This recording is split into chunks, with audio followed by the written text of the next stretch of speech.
Reading with Joan. Hi kids, we are back on another edition of Reading with Joan. I hope you have fun as you join us as we read the various books we have on the show. Reading with Joan, the place for all the fun.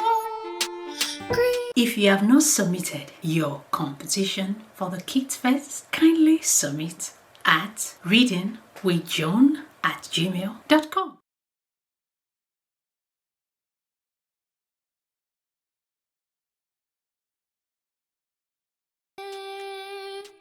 Come join us, come. Reading with Joan, the place for all the fun.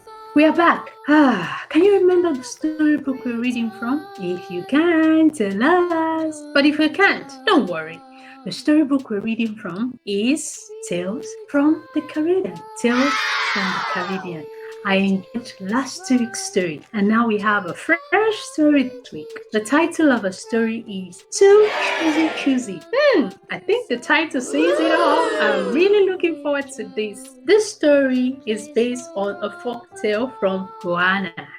Okay, kids, let's dig in. There was once a king who had a daughter named Verona.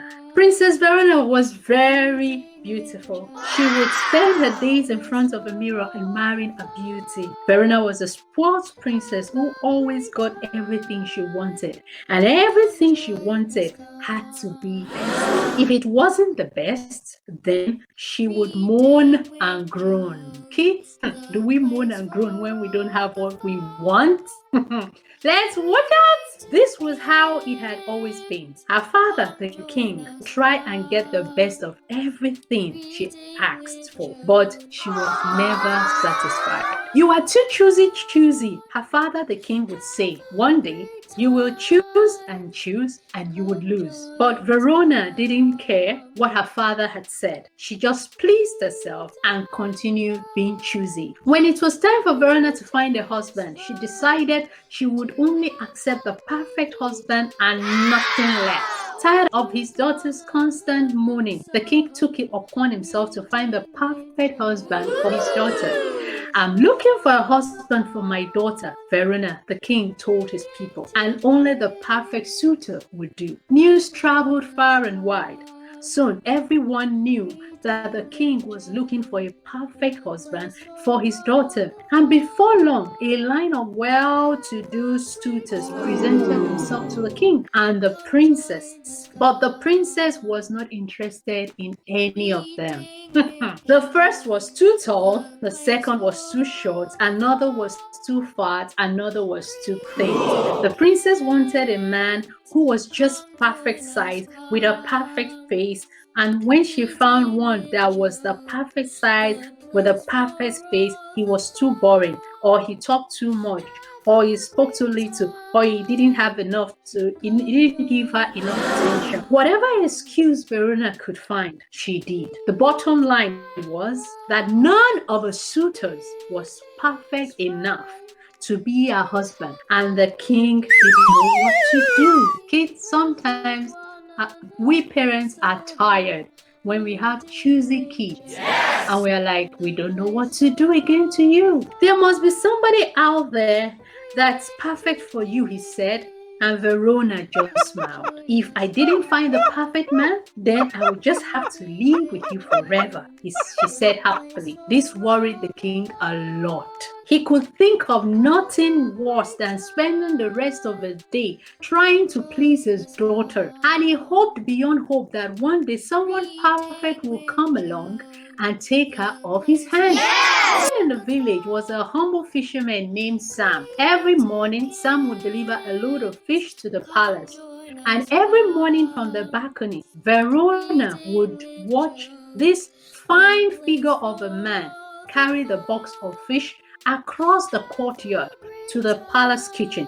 And she would admire his perfect dark brown skin, and his perfect smile with his perfect white teeth. And she would listen to his perfect laugh, and she would say, "Good morning, Sam." When he answered, "Good morning, Princess Verona," in his perfect deep voice, her heart would race. But before she could catch her breath and speak further, he would be on his way. Although she liked the look of him, she knew that Sam was much too poor to be perfect husband for a princess. Nevertheless, Princess Verona was curious about the fisherman. She wanted to know more about him. He looked like such a nice guy. One morning, Princess Verona was determined to speak to Sam.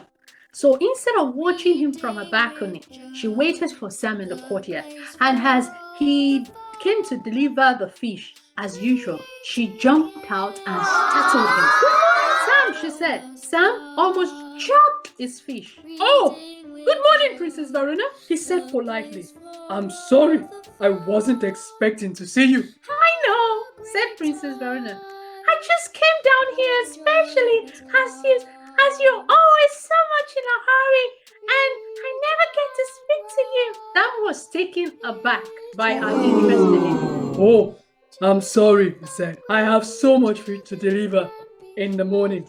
Please accept my apologies." Princess Verona blushed. No one had ever made her blush before, but there was something about the fisherman that made her giddy. This morning, Princess Verona and Sam the fisherman spoke and laughed about all sorts of things. The more Princess Verona spoke to him, the more she liked him. From that day on, every morning, Princess Verona waited in the courtyard for Sam to arrive and the fish, and every morning they chatted about this and that and enjoyed each other's company.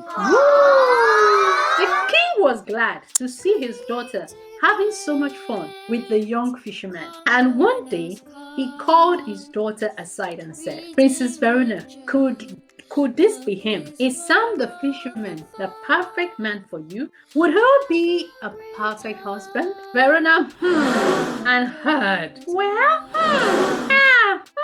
and finally she said, "No, how can I marry a poor fisherman? I'm a princess. He's not perfect enough for me." "You are so choosy," said the king. "One day you will choose and you will lose." The king was angry. He wondered if he could ever get rid of his fuzzy daughter. Then one day, quite out of the blue, a handsome gentleman riding a strong black stallion arrived in the palace gate. The gentleman looked amazing, dressed in a crazy white suit and a fine cane hat. His height looked perfect. His face looked perfect. He was rich and charming too. "Good day," he said. "My name is Camel." The princess immediately took a likeness to him. He said all the right things and seemed to know exactly how to act and show the princess that he would be a perfect husband for her. He spoke of his wealth and his magnificent castle, and he told her how he would lavish her with the most expensive jewelry. Princess Verona fell in love with him immediately. He came to visit every day, and when he asked the king for Verona's hand in marriage, the king turned to his daughter and said, "Verona, could this be him? Is this the fine gentleman, Camel, the perfect man for you? Would he be the perfect husband?" Verona and had. Finally she said, "Yes, this is the perfect man for me." The king was overjoyed. He began to make plans for the wedding straight away and asked the gentleman suitor to come back the following week to marry his daughter. When Sam the fisherman heard about the engagement of Prince Verona to the fine gentleman called Camel, he was very sad. He had known all along that being a poor fisherman, he didn't stand a chance of marrying a Princess Verona. But deep down in his heart, he had hoped that by some miracle, his dream would come true. But alas, it wasn't going to be. Sam was distraught and he stayed in bed for 3 whole days. He was unable to get up and walk. Sam was still in bed when one of the servants to the king arrived at a small fisherman's hut, asking for a special order of fish for the wedding banquet. Sam was about to turn the servant away when he had a thought. Maybe if he showed up at the palace with the order of fish, the Princess Verona was to see him again, she could come to her senses and call the wedding off. So he agreed to deliver the fish on the morning of the wedding in the hope that seeing him might change Verona's mind. The wedding money arrived and Sam entered the palace through the courtyard. Up on the balcony, Princess Verona saw him arrive. Her heart skipped a beat, but she pretended that she didn't bother to see him, and she was going to be married to the perfect man that afternoon after all. Good morning, said Sam. Prince Verona did not answer. She could not. Saint Sam has confused her. She just waved and went inside. Deep down in her heart, she was afraid she might still be in love with him. But how could she when she's about to be married to the perfect man? Kate, do you want to find out if Sam married the princess or the perfect gentleman Camo married the princess? Join us next week as we continue the story of the Choosy Choosy girl. Okay. Reading with Joan, the place for all the fun. Hi, it's Little Jake. I'm back, and now I'm reading from Where Lake J Stopped. I'm reading Black and British, and I'm still reading about Lake George. Oluda Ekwano and Otuba Kugulano formed the Sons of Africa, a group of Black Britons who had either been slaves or were the children of enslaved parents. They were the Black abolitionists, and they included Bogwa Jgirls, Jasper Gorey, Kojo and Ammer, George Robert Mandeville, Thomas Jones, William Stevens, Joseph Alms, John Christopher, James Bailey, Thomas Oxford, and George Wallace. The Sons of Africa were just as energetic as the white abolitionists, writing letters and making speeches. Sadly, the records of their activities are incomplete, and there is much about them that remains unknown. Oh no! As well as the Sons of Africa, other Black Britons took part in the struggles against the trade and slavery. They included Phyllis Williams Gronoso, Ignatius Sancho, and later Mary Prince. The enormous task the abolitionist group faced was to educate the public about the realities of the slave trade and slavery, which is why the Black abolitionists, who had themselves been enslaved, were among the most powerful. At their huge meeting, some abolitionist speakers showed them manacles, shackles, metal punishment collars, and whips used by the slave traders. Wow, that will probably help stop slave trading. To make people realize how horrific the slave trade was, the abolitionists also reminded the public of a terrible event that had taken place in 1781. That year, a British slave ship called the Zong had set sail from Accra on the coast of West Africa and headed across the Atlantic to Jamaica and the West Indies. It was carrying 442 captives, around twice the number of ships that size were supposed to have on board. The owners of the Zong were a group of Liverpool businessmen. They took out insurance on the life of the captives of war. This meant that if they died during the journey, the owners would receive compensation from the insurance company. It was entirely normal for businessmen to insure the cargo of a ship. It made no difference to the owners of the Zong that the cargo of their ship was carried with human beings. Oh no, that's not good. During the journey, the crew of the Zong made several mistakes navigating to Jamaica. What were they? This meant that there was a risk that the ship would run out of fresh drinking water. Disease had broken out among the enslaved people in the hold and among the crew. The crew wanted to make sure that some of the slaves survived and reached Jamaica alive so they could be sold for a profit. The captain of the Zong told the crew that the insurance company would not pay money for the loss of the slave ship died of disease. But if the sick slaves were thrown overboard, the insurance money could be claimed. Do you know what the meaning of compensation means? Or insurance? So over 3 days, the crew threw 133 of the most unwell of the enslaved people overboard into the ocean, where they were drowned. By the time the Zong arrived in Jamaica, only 208 of 442 Africans had been put on board in Accra were still alive. Wow! When the Liverpool businessman who owned the Zong tried to claim the insurance of the people who had been thrown overboard, the insurance company refused to pay, and in 1783 the case was taken to Olusoga. Aquano heard about what had happened on the Zong and he told Granville Sharp, who tried but failed to have the surviving crew members of the Zong convicted of murder. When this was unsuccessful, Sharp wrote and published an account of the Zong massacre that shocked public opinion. What people came to understand was the murder of the sick or rebellious captives on board slave ship was normal practice. The darkest and most terrible secrets of the slave trade were being revealed to the public. Goody.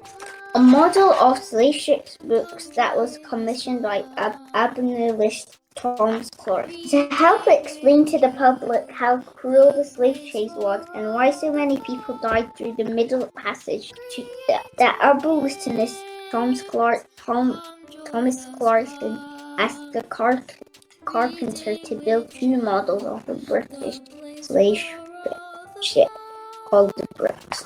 The ship had been officially measured by the Royal Navy. It was 3 times the size of the Zong and was typical the sort of ships being used by British slave traders at the time. The upper decks of the models could be removed to reveal the slave decks below, upon which had been painted an image of the captive. 482 women and children shackled tightly together and attached to the deck. This was actually how many Africans the Brooks had carried on one of its slave trading journeys. But in 1783, the Brooks had set sail with 600 enslaved Africans on board, 158 more than she had been built to accommodate. Why did the ship take together? Clarkson took one of his models with him when he travelled around the country, speaking at abolitionist meetings. He gave the other to William Wilberforce, who used it to educate his fellow MPs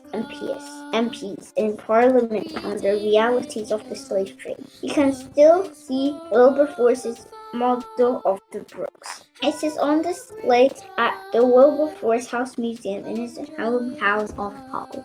Wow, how did they keep it? An image of the slave ship Brooks was also produced by one of the abolitionists and made into a poster. Wow! This became one of the most famous images in the battle against slave baskets. It was printed and reprinted thousands of times, and in the centuries since, the slave trade has been the inspiration for many artists. It even appeared on the cover of an album by Bob Marley. Wow! One effect of the Zong massacre was that it increased pressure to introduce controls on the slave traders. In 1783, the government passed the Slave Trade Act. It was the first small victory of the abolitionist movement. The law set limits for the number of slaves that could be carried on the slave ship and forced every slave ship to have docked on board. It had to keep a log of all sickness and any deaths that took place among the enslaved people. What I learned from that was that slave trade can be solved. Some slave trade problems can be solved. And hope you had fun. Thank you for joining us. Bye! Kids, I hope you enjoyed our story today. We'll see you next time on Reading with Joan. Bye! Catch you! Don't be choosy, choose!